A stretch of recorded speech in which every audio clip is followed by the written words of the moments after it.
Delving into our ancestry on the internet has become one of the most popular pastimes in the 21st century. Not so long ago, however, the family history researcher intent on tracing their family tree would be faced with having to plan several visits to various libraries, record offices, and perhaps some family history centres.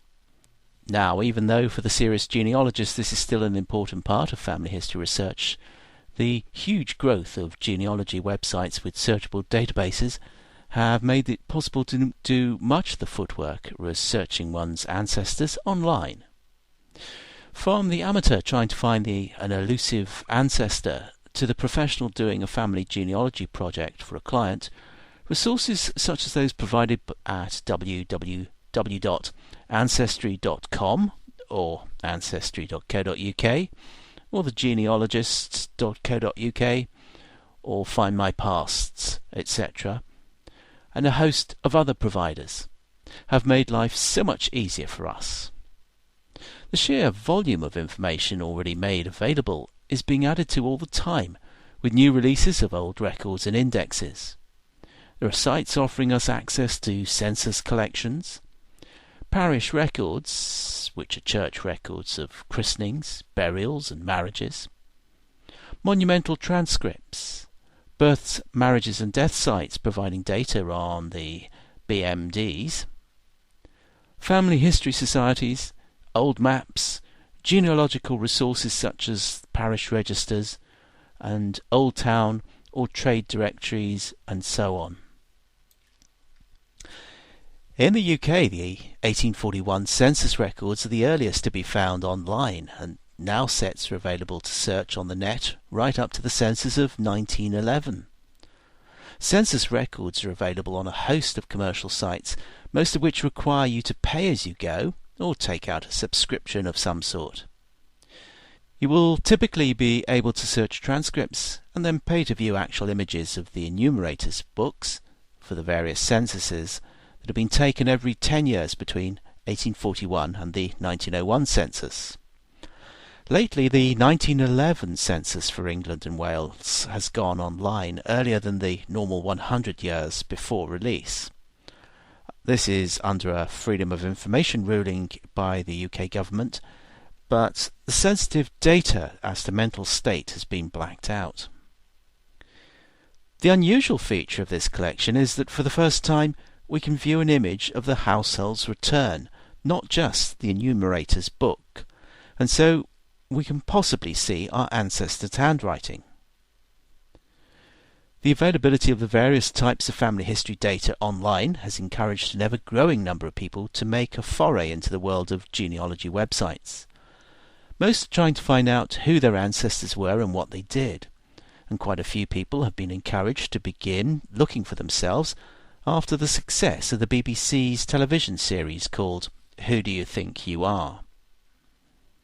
They may also have been encouraged by the many books on the subject, and the various magazines on the newsagents' racks, and the family history events such as the annual show at Olympia, and a host of others held up and down the country all year round, where you can go and see family history societies and all sorts of stands set up by people who really do want to share with you their love of family history.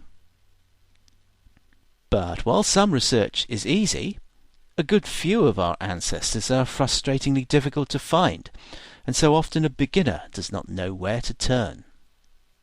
There are still many people out there who simply do not know how to even take the first steps to do their family research on a computer. Then there are the others who, having made a start, do not quite know how to get past the inevitable brick wall that they are going to encounter. Brick walls can be frustrating, But when you find a way to smash through the logjam, it can be immensely satisfying. I've learnt how to do this for some of my ancestors by taking e-courses in this fascinating subject. What I've discovered is that a family historian needs to be made aware of the various tips and tricks to using the internet resources for best effect. While the easy information can be obtained by using the straightforward search box on a website, to find elusive ancestors may require a certain application. The good news is that someone has probably come up against the same sort of problems as you're having, and so a means of working around the difficulty may already have been devised. For example, I was taught how to use the free BMD website to locate missing siblings for one of my grandmothers. Many researchers will have used the Latter-day Saints FamilySearch.org site.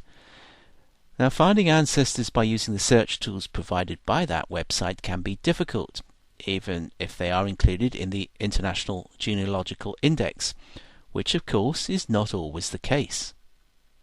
The problem is that a search by last name only is not permitted unless you search within a single batch of records at a time or across the entire country. A search of the whole of Britain is overwhelming unless you have a rare name. What if, however, you're looking for a Smith or a Jones?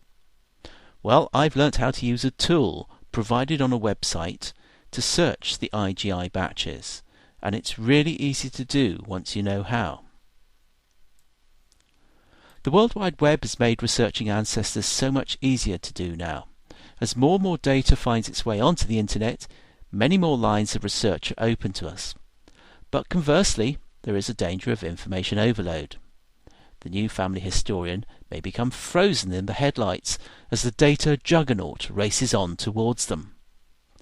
My advice is to carefully log your research at each stage, so that you know the blind alleys that you've gone down and the various people that you've researched mistakenly, as well as the ones, of course, that you've had success with.